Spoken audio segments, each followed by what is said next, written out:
श्री गोवर्धन नाथ की जय हो। अब जो वार्ता क्रमांक है वो तो वही रहेगो, लेकिन उनके वार्ता प्रसंग में वार्ता प्रसंग 2 क्रमांक तो वही है 26, लेकिन प्रसंग 2 तामे हरिदास बनिया की एक बेटी हती सो प्रसंग आएगो। और वो प्रसंग एकदम टूको है सो तुरंत पूरा हो जाएगो, लेकिन उनकी हरिदास बनिया की बेटी की ज़्यादातर बात प्रसंग बड़ा प्रसंग वो उनके जमाई मानेक चंद, श्री गुसाई जी के सेवक मानेक चंद हरिदास बनिया के जमाई, तिनकी वार्ता में ज़्यादातर प्रसंग हरिदास बनिया की बेटी को ही आएगो। सो वार्ता प्रसंग 2 जैसे पूरा होएगो तुरंत वार्ता क्रमांक 27 शुरू हो जाएगो। वो भी बहुत लंबो है, कम से कम 3-4 दिन चलेगो। वार्ता प्रसंग 2 हरिदास बनिया की एक बेटी हती। सो वह बेटी बड़ी भई जब हरिदास सोच करण लागे, એટલે હરિદાસને અંદરથી બહુ જ દુઃખ થયું, કેમ કે પુત્રી પરણવા લાયક થઈ ગઈ પણ કોઈ મૃત્યુ નથી મળતો। जब हरिदास सोच करण लागे जो अपनी ज्ञाति में तो को वैष्णव को बालक है नहीं। એટલે એ હવે જો આ ધીરે ધીરે પ્રકાશ કરે છે શ્રી ગોકુલનાથજી। શા માટે આવું કર્યું છે એ નથી ખબર, પણ શરૂઆતમાં તો હરિદાસ વાણિયાનો જ પ્રસંગ છે એવી રીતે શરૂઆત કરેલી, પણ આપણા પુષ્ટિ માર્ગમાં તો વૈષ્ણવ વાણિયા એ તો ખૂબ અધિક સંખ્યામાં છે। પણ અહીંયા તો એવું કહ્યું છે શ્રી ગોકુલનાથજીએ કે अपनी ज्ञाति में तो को वैष्णव को बालक है नहीं जो वाको दीजिए।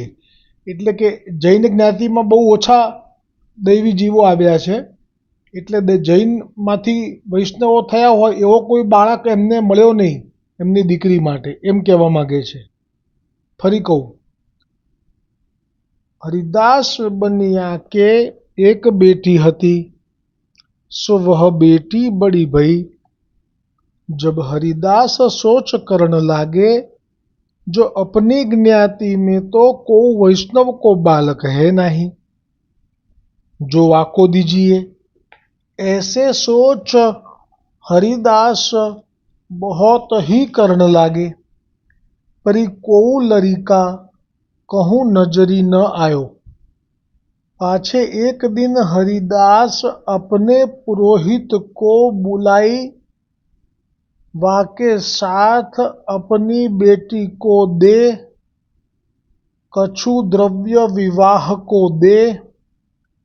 वा पुरोहित सो हरिदास ने यह कहो जो पुरोहित जी या लड़की को तुम ही कछु आछो घर वर देखी के यहाँ ते दूरी देश में कहूँ या को विवाह करी आओ। जो आ भाव समझी लीए। पहला तो हरिदास वाणियाए पोतानी दीकरीना लग्ननी उंमर थवाथी अने हरिदास वाणियाए जैन कुटुंबमां जन्म्या छे, એટલે પોતાના જૈન કુટુંબમાં કોઈ વૈષ્ણવ બાળક મળ્યો નહીં। હવે એમને આપવી છે છોકરીને, હવે છેવટે તો પુરોહિતને કેમ સોંપ્યું એનો ભાવ સમજવાનો છે, અને એ પણ કેમ કહ્યું કે દૂર આપી આવો, દેશથી દૂર, એ પણ સમજવાનું છે। પુત્ર છે, પુત્રી છે, દીકરી છે એટલે પિતાને વાલી હોય, આ એક એવો સંબંધ જ છે કે જે આ રીતે જ એનો મહિમા છે। તો બાપ છે અને દીકરીને પણ સેવક કરેલી છે શ્રી ગુસાઈજીથી, એટલે હવે એ દીકરી માટે પહેલાં તો એવો પ્રયત્ન કર્યો કે કોઈ વૈષ્ણવ બાળક જૈન કુટુંબમાં મારી જેમ જો કોઈ સેવક થયા છે એમ તપાસ કરાવડાવી, પણ એમના જૈન કુટુંબમાં તો કોઈ વૈષ્ણવનો પુત્ર કે દીકરો થયેલો મળ્યો નહીં. હવે જે એમના હૃદયમાં વલોવાયું, દુઃખ ઉત્પન્ન થયું અને એમની હિંમત ના રહી કે હું મારી દીકરીને હવે મારા જ જ્ઞાતિમાં પરણાવું. એમનો જીવ ના ચાલ્યો. આ ભાવ છે.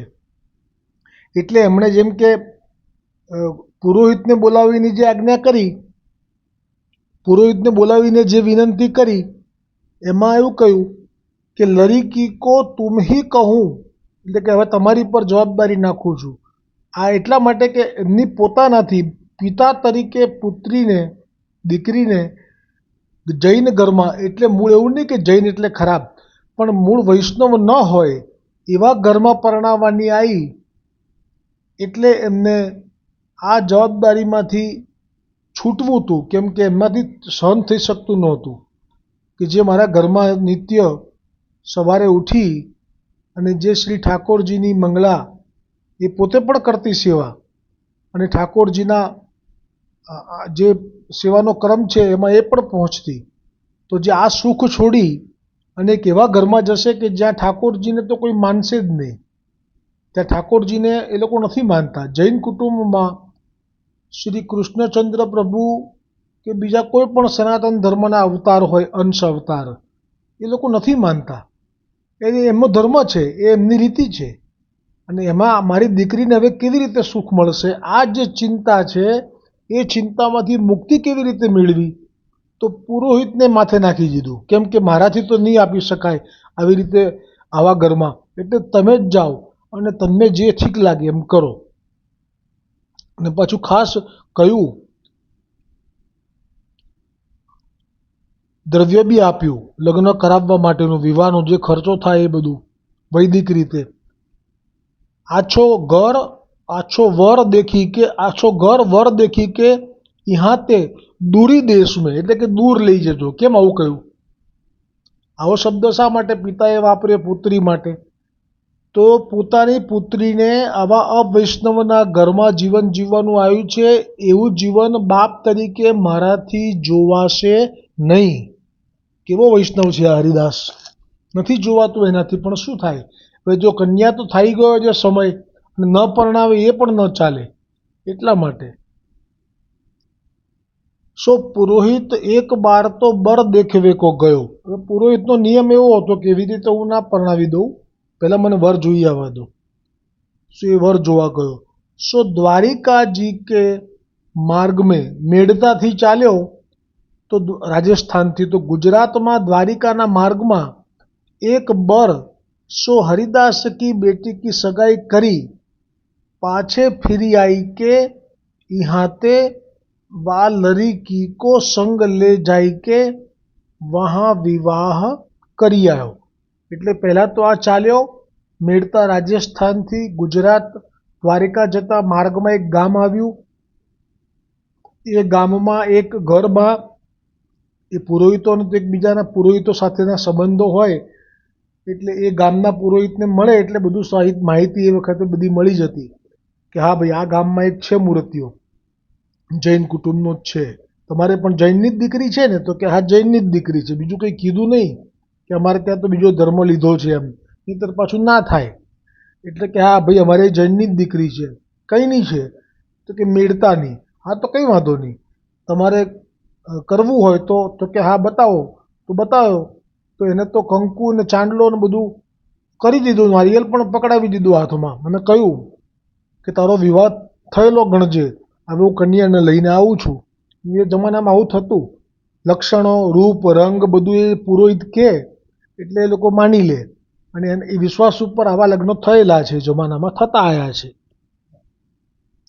પાછે સગાઈ કરી, પાછે ફિરી आई કે પાછા આયા મેળતામાં, यहाँ से लड़की को संग ले जाई के वहाँ विवाह કરી આવ્યો. લઈ ગયો, દીકરીને વળાવી દીધી. पाछे ये सब समाचार पुरोहित हरिदास सो कहो.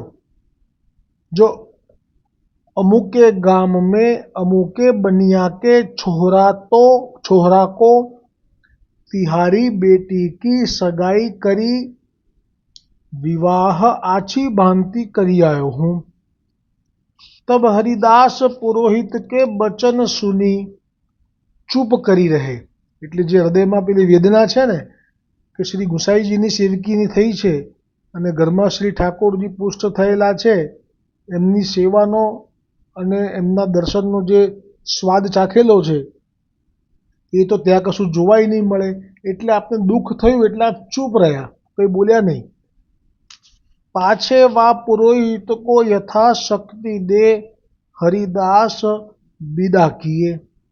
वे हरिदास श्री गोसाई जी के ऐसे कृपा पात्र भगवदीय है, सो सगरे गाम सहित राजा जयमल जी को वैष्णव कियो।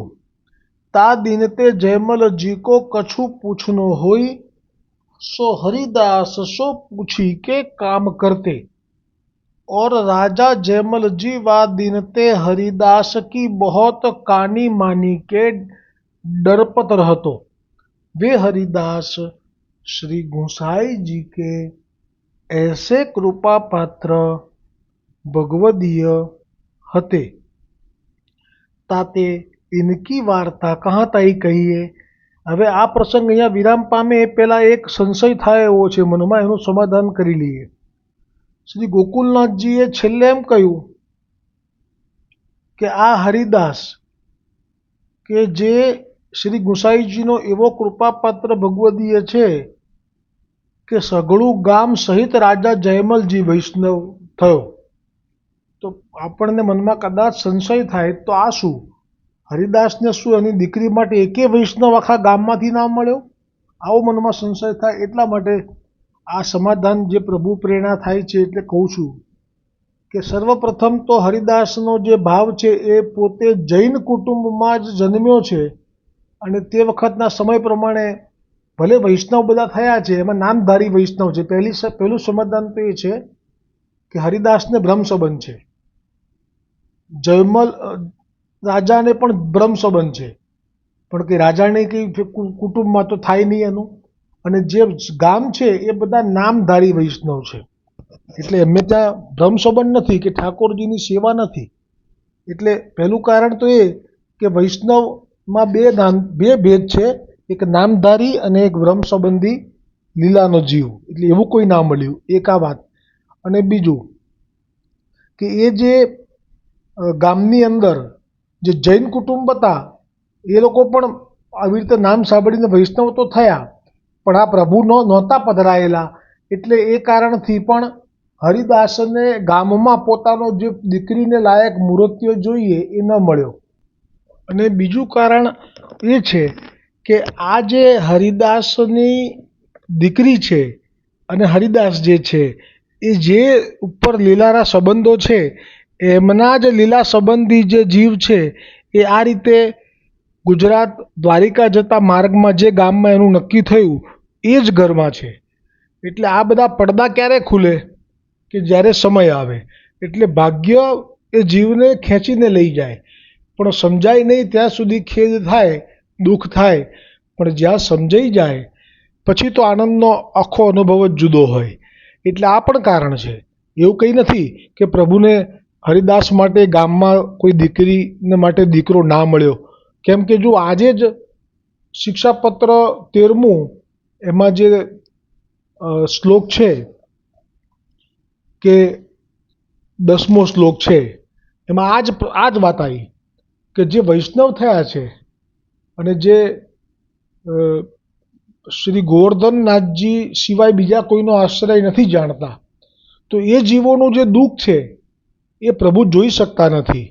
એટલે આજે તમે શિક્ષાપત્ર જે હું શ્લોક રાખીશ આના પછી એમાં તમે વાંચશો તો શ્રી હરિરાયજીએ સુંદર આ જ ભાવ પ્રગટ કર્યો છે કે પ્રભુનો સ્વભાવ કેવો છે. પોતાના આશ્રિત જીવો જે છે, મહાપ્રભુજીની વલ્ભાચાર્યજીના પુષ્ટિ માર્ગમાં બ્રહ્મ સંબંધ લીધો છે, એનું દુઃખ અને દુઃખી થયેલું મુખ એ ભગવાન જોઈ શકતા નથી.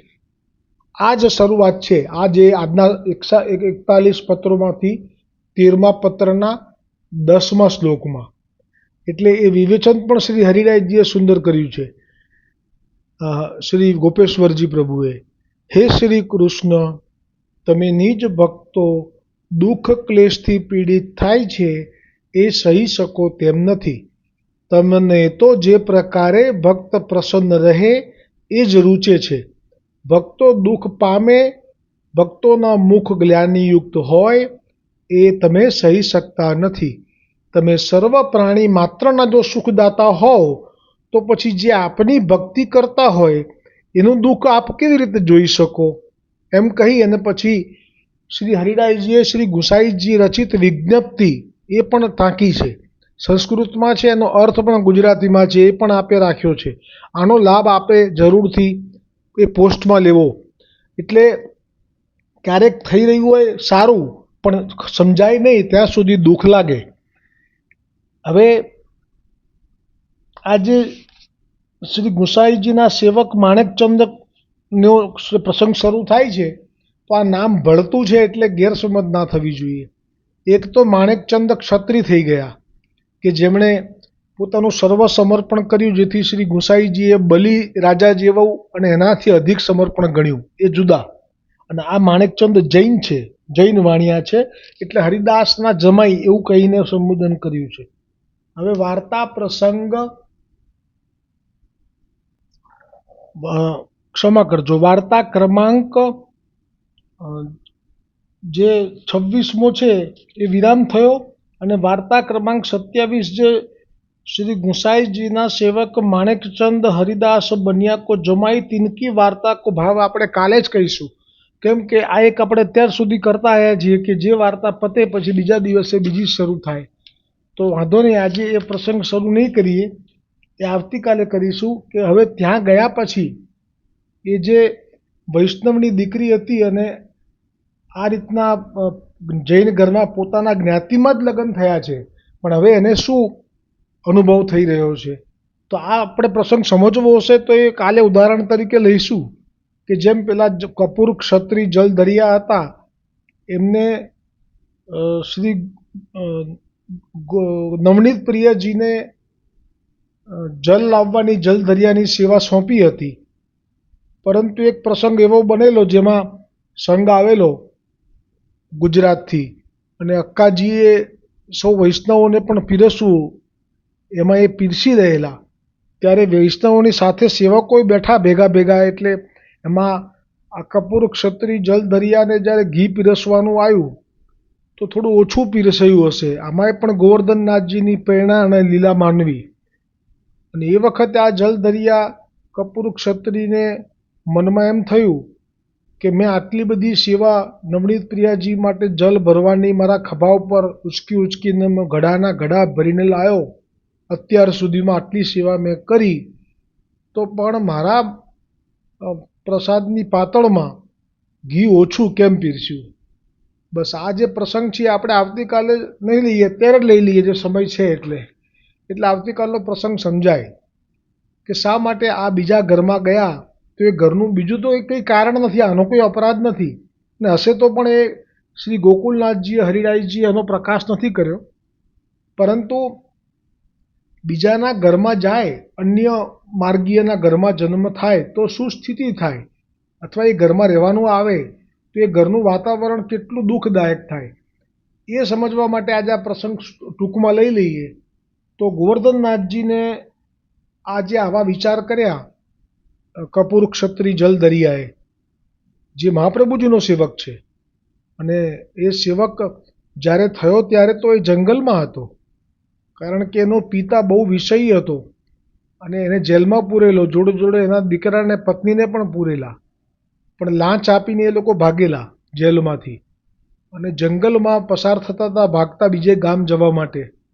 તો ઘનઘોર જંગલમાં વાઘ આવ્યો અને દૈવી હતા એટલે એમને તો છોડી દીધા, વલ્લભમાં જીવને તો કોણ અડે, પણ પેલા બેયને ફાડી ખાધા, માતા પિતાને. એટલે એ નિમિત્તે મૃત્યુ નિશ્ચિત હતું. અને પછી આ કપૂર ક્ષત્રિય જલધરિયા નાના હતા એ વખતે તો હજી શરણે નથી આવેલા, પણ એમને ત્યાં જંગલમાં પાણી ક્યાંથી મળે, તો પછી અનાજ ક્યાંથી મળે, એટલે હવે પ્રાણ કંઠે આવી ગયો. અને એ જ સમયે વિચરણ કરી રહેલા શ્રી મહાપ્રભુજી વલ્લભાચાર્યજી આપના સેવકો સહિત ત્યાંથી પસાર થયા અને આપે જોયું અને આપે જળ આપ્યું અને મહાપ્રસાદ લેવડાયો, ત્યારે એ જે અનુભૂતિ થઈ અને પછી એ જે વિનંતી કરી એ સમય અનુસાર બરાબર હતી કે અત્યારે મારો જીવ જ જતો તો ત્યાં જ મને બચાવી લીધો છે અને મને જળ અને પ્રસાદ મળી ગયો, એટલે હવે હું શું કહું. તે એ ભાવ સુંદર હતો પણ એ ભાવ ટક્યો નથી. એટલે આવું તો બધાને બહુ ને થાય છે.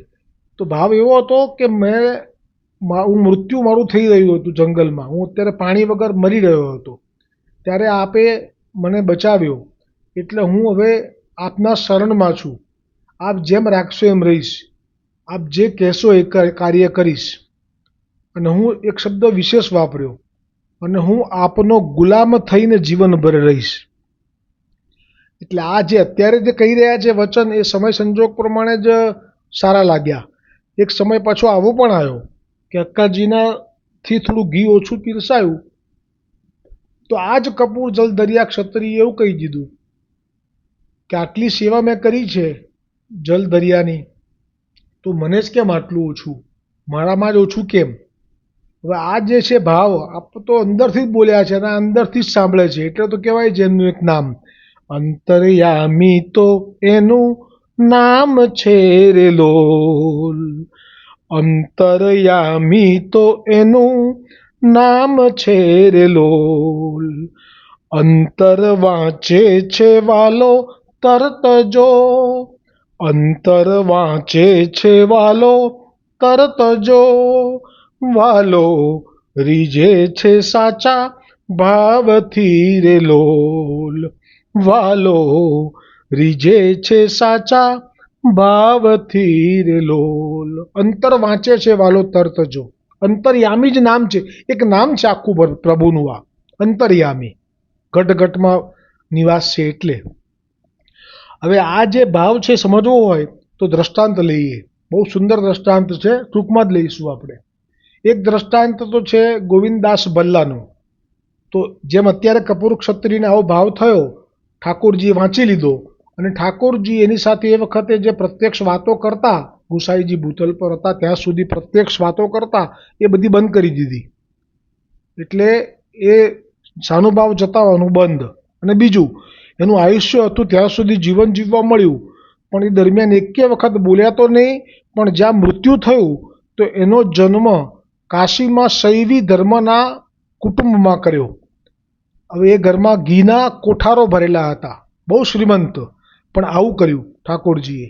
હવે આપણે પ્રસંગ સમજવા માટે ગોવિંદદાસ ભલ્લા, મેં કહેલું આપને પહેલાં પણ કે 3:30 વાગે બ્રહ્મ મુહૂર્તમાં ઉઠી અપરસ કરી અને જલ ભરવા માટે વિશ્રામ ઘાટે જઈ અને પાછા આવતા ત્યાં સુધીમાં રાજભોગની જે ઝારીજીનું જળ છે ગોવર્ધનનાથજીની, એ આ જળથી ભરાતી. આવી સેવા અને 2 સમયના ગોવર્ધનનાથજીના રાજભોગ શયન ભોગના અન્ય ભોગના વાસણોને પાત્રોને ખાસા કરવા. આવી દુર્લભ સેવા અને આવી કઠણ સેવા, અને ઉપરાંત પોતે પોતાના માટે દેવદ્રવ્યનું ન લેવું એવું મગજમાં ભરેલું, એટલે ભિક્ષા માગી લાવે અને કાચી પાકી બાટી કરી નીચેથી ધજાજીને ધરાઈને લેતો. હવે ગોવર્ધનનાથજી તો કોમળ છે એટલે એ રીતે પણ સહન ના થયું કે આટલી સેવા કરીને આ તો શરીર તો સેવા કરે તો પ્રસાદ તો લેવો જોઈએ ને, પણ આના મનમાં સિદ્ધાંત પક્ષ બહુ મજબૂત હતો એટલે ન લીધું. છેવટે તો આપે અડેલમાં જતાયું અને અપ્રસન્ન થયા અને વલ્લભે આવીને કહ્યું કે તું બધાની સાથે લે, ન માન્યો. પણ એ કહેવાની વાત છે કે આવો ભાવ હોય, અંતર્યામી તો એનું નામ છે, એટલે સામે આવીને સેવા કરે પણ ઠાકોરજીને એને જોઈને પ્રસન્નતા નહોતી થતી. એક આ વાત. બીજો પ્રસંગ લઈએ તો જે સુદર્શન, એને એટલો બધો અહંકાર થઈ ગયો કે હું ના હોત તો આ બધું કેવી રીતે થાત. જેટલા પણ શત્રુઓને મારવાના આવ્યા તો સુદર્શને માર્યા. અને જ્યારે જ્યારે પણ આપણે ક્યાંય પણ, જેમ કે ગોલોક ગયા હતા બધાને લઈને, ભગવાન વિષ્ણુ મહાદેવને બ્રહ્માજીને લઈને, ત્યારે પણ સુદર્શનના અજવાળામાં જ આખો માર્ગ કાપ્યો હતો. આટલું બધું જેમનું સામર્થ્ય, પણ હવે મદ આવી ગયો. એટલે જો અંતર્યામી તો એનું નામ છે રે લોલ. અંતર વાંચે છે વાલો તરત જો. હવે તો પ્રભુથી સહન ના થાય, મદ ના ગમે પ્રભુને. એટલે પ્રભુએ લીલા કરી અને હનુમાનજીને બોલાવ્યા. એ પહેલાં જ કહી રાખ્યું સુદર્શનને કે હવે તારે ચોકી પહેરો ભરવાનો છે, અને ભલે હનુમાન આવે કે હનુમાનજી આવે કે કોઈ બી આવે, મારી આજ્ઞા વગર તો અંદર ના આવવું જોઈએ. એટલે તું એવી રીતે ના આવવા દઈશ. એમને કહેજે કે પહેલાં હું અંદર જઈને લઈ આવું પરવાનગી, એમ કહીને ઊભા રાખજે એમને. આ જાણી જોઈને પ્રભુએ આવું કર્યું દ્વારિકાધીશે. અને પછી ખરેખર હનુમાનજી આવ્યા તો એમને પેલો જે ગર્વ હતો ગરુડનો, કે એમને પણ મદ હતો કે મારા દેવી ઝડપ કોઈની નહીં, એટલે એમણે પણ મોકલ્યા હતા લેવા. તો એમની પહેલાં હનુમાનજી આવી ગયા એટલે એમનોય મદ ગયો. અને સુદર્શનને કહ્યું કે મને તો આજ્ઞા થઈ ગઈ છે, આ ગરુડજી મને લેવા આવ્યા હતા તો મને જવા દો. તો કે ના, એવી રીતે ના જવા દેવાય, અમારે તો એમને પૂછવું પડે. તો હનુમાનજીને ક્રોધ ઉત્પન્ન થયો. આ એ પ્રભુની ઈચ્છા હતી કે સુદર્શનને પકડી અને આપણા મુખમાં ગલોફામાં ભરી દીધા. હવે જે સુદર્શન આટલા શક્તિશાળી છે કે જેમના ધારથી કરોડો દૈત્યોનો સંહાર થઈ ચૂક્યો છે અને જેમના અજવાળામાં ગોલોક સુધી પહોંચ્યા છે બધાને લઈને, એ સુદર્શન આજે અંધકારની અંદર શોધી રહ્યા છે કે રસ્તો ક્યાં છે બહાર જવાનો. પણ આ તો રુદ્ર અવતાર છે, પ્રલયકારી શિવજીનો 11મો અંશ. એમના મુખમાં સુદર્શનને કશું દેખાતું નથી. આ મદ ઉતારવા માટે ક્યારેક ક્યારેક જરૂરી હોય છે આ કે હરિ કઠોર જો થઈ જાવે છે, હરિ કઠોર જો થઈ જાવે છે. જેમ કે આ છોકરી છે, દીકરી, એને જૈન ઘરમાં ગઈ છે પણ કલ્યાણ થશે, પણ અત્યારે સ્થિતિ કેવી છે એની? હરિ કઠોર જો થઈ જાવે છે, કલ્યાણ સદા પ્રગટાવે છે, કલ્યાણ સદા પ્રગટાવે છે. અને જ્યાં હનુમાનજી અંદર ગયા અને દ્વારિકાધીશજીએ પૂછ્યું કે કેમ તને કોઈ રોક્યો નહીં? તો કે ક્ષમા કરજો, આપે જ આજ્ઞા કરી ગરુડને, હું આવ્યો અને મને રોક્યો એટલે મેં આ મારા મુખમાં રાખ્યા છે. એમ કરી મુખમાંથી બહાર સુદર્શનને કાઢ્યા. અને ત્યારે સુદર્શનનો જે ગર્વ હતો એ ગયો. એટલે આમાં કેવું હોય, સાધારણ જીવ જ્યારે પાપ કરે ને ત્યારે એમને દંડ રૂપે શિક્ષા કરવી પડે. એમાં ઘણા બધા પ્રકાર છે, નર્ક સુધીની યાતના છે. પણ જ્યારે પ્રભુની સાથે રહેવાવાળા કોઈ હોય અને એ જો કોઈ અપરાધ કરે કે અજાણતા પણ એવું કંઈક થઈ જાય તો પ્રભુને એમનાથી સંતોષ ના થાય તો પ્રભુ એમને પણ આવી રીતે દંડ આપે, જેમ સુદર્શનને આપ્યો. થોડોક સમય માટે તો એવું કરી નાખે કે એમને પણ એમ થાય કે અરે રે, આટલું દુઃખ પડ્યું મારા જીવનમાં. પણ આ પ્રભુની લીલા ગણવી, કેમ કે નજીકના છે, સાથે જ રાખવા છે. પણ મદ તો પ્રભુ સાંકતા નથી. મહાદેવજીની પાસેથી જ 1000 હાથ મળ્યા બાણાસુરને. હવે એ બાણાસુરે યુદ્ધ કરવા માટે શોધ્યા તો કોઈ મળ્યું નહીં, તો આખરે મહાદેવને જેમ કહ્યું કે તમે જ યુદ્ધ કરો, મને તો કંઈ મળતું જ નથી. હવે મહાદેવજી કે મૂર્ખ, જ્યાંથી તને મળ્યું તેની સામે તું પડ્યો? જા, તને તારા ગર્વને ઉતારનારો જ્યારે આ તારા મહેલની ધજા પડશે એટલે આવશે. હવે આ વાત છે, મહાદેવની સામે જેટલી વખત બાણાસુર આવે પણ મહાદેવને પ્રસન્નતા નહોતી થતી. જોઈને એમ થાય કે બર્યો, અને ક્યાં આપી મેં વિદ્યા. એટલે આ પરિસ્થિતિ છે. ગુસાઈજીએ શ્રી મહાપ્રભુજી વલ્ભાચાર્યજીની કહાની કેવી રાખી? તો શ્રી ગુસાઈજીને કોઈ સેવકે એટલું જ કહી દીધું કે ક્યાં મહાપ્રભુજીની સૃષ્ટિ અને ક્યાં આપની સૃષ્ટિ. હવે મહાપ્રભુજીને આખો અલગ જ સ્વભાવ હતો, નિર્ગુણ. એટલે એમને તો ધોતી વસ્ત્રો, ધોતી અને ઉપરનો અને સાધારણ એક ક્રમ હતો સેવાનો. અને શ્રી ગુસાઈજીની તો રાજ સેવા, અને રાજા મહારાજાઓ એમના ચરણોમાં આળોટે. એટલે આ વૈષ્ણવની લૌકિક બુદ્ધિ થઈ, પણ ગુસાઈજીથી સહન ના થયું. ને ગુસાઈજીએ જે કહ્યું, ત્યાગ કર્યો મેં તારો જા આજથી, એટલો બધો ભાવ. તો આ જે વાત છે કે જેનાથી આપ પ્રગટ થયા છે, તો એમના માટેનો ભાવ જો આપણાથી બદલાય તો પછી જીવનમાં દુઃખ આવે. હનુમાનજીને પણ થયું, જે દિવસે ત્યાં લંકામાં વિજય પ્રાપ્તિ થઈ ગઈ પછી એવો મદ થઈ ગયો મનમાં કે હું ના હોત તો આ યુદ્ધ જીતાત જ નહીં. અને એ વખતે રામજીથી પણ આ જ સ્થિતિ થઈ, મહાદેવજી જેવી. સહન ના થયું કે આ મદવાળા હનુમાનજીનો દર્શન હું કેવી રીતે કરું, કે હું કેવી રીતે એને મારી સાથે રાખી શકીશ. એટલે લીલા કરી કે જાઓ હિમાલયમાં જઈને શિવલિંગ લઈ આવો. અને એ પહેલાં તો અહીંયા મુહૂર્ત જાય છે એવું કારણ સાચું જ હતું, અને આપે રેતનું શિવલિંગ કરી લીધું રામેશ્વર. અને એ પાછા આવ્યા અને કીધું કે આવું કર્યું, તો કંઈક કામ કરતું આ ખસેડી લે. તો એ ખસેડવા ગયા, બળનો ઉપયોગ કર્યો, 2 હાથથી પણ ન ખસી શક્યા. છેવટે પૂંછડામાં બળ બહુ હતું, એ લપેટ્યું અને જ્યાં એ ખેંચવા ગયા તો હવે પૂંછડાનું જોર છૂટી ગયું અને 3 ગુલાંટ ખાઈને પડ્યા. આ કંઈ સારી વાત નથી, પણ જરૂરી હતું. રામચંદ્રજી કે મારી સાથે રહેવાનું અને તારા જ મનમાં આ જ મદ રહ્યા કરે કે લંકા તારા કારણે જ યુદ્ધ જીત્યું, તો એ ભૂલ છે. અને ભક્તિ માર્ગમાં આવું જ થતું હોય છે. બળ પ્રભુનું હોય અને એમ જ લાગે કે બધું હું જ કરું છું. બસ આ સ્થિતિ આવે એટલે પછી બધું વણસી જાય, પછી પ્રભુને સહન ના થાય. એ આવે સામે જેવો ગોવિંદાસ ભલ્લા, તો પ્રભુ અકળાયા તો મહાપ્રભુજી વલ્ભાચાર્યજીને જતાવ્યું અડેલમાં કે આવો તમે ભાઈ, થાક્યો હું તો આનાથી ખસેડો. મહાદેવજીની સામે પેલો વારંવાર આવે બાણાસુર, ભક્ત છે, ડમરું વગાડીને પ્રસન્ન કરેલા મહાદેવજીને જ્યારે આપે પેલું તાંડવ કર્યું. હવે એ સામે આવે છે પણ નથી ગમતું મહાદેવજીને કે ક્યાં આવ્યો અહીંયા. એમ આજકાલના ઘણા છે એવા, પિતાને પણ કહી દે છે કે અમે તો આટલા વર્ષોથી જોઈએ છે, જ્યાં હતા ત્યાં જ છે, જેવા હતા તેવા જ છે. એ પણ ભૂલી જાય છે કે પ્રગટ કરનારા તો આ જ છે. દ્રઢ ઇન ચરણ કેરો ભરોસો, દ્રઢ ઇન ચરણ કેરો. શ્રી વલ્લભ નખા ચંદ્ર છટા બીન, સબ જગ માજુ અંધેરો ભરોસો, દ્રઢ ઇન ચરણ કેરો.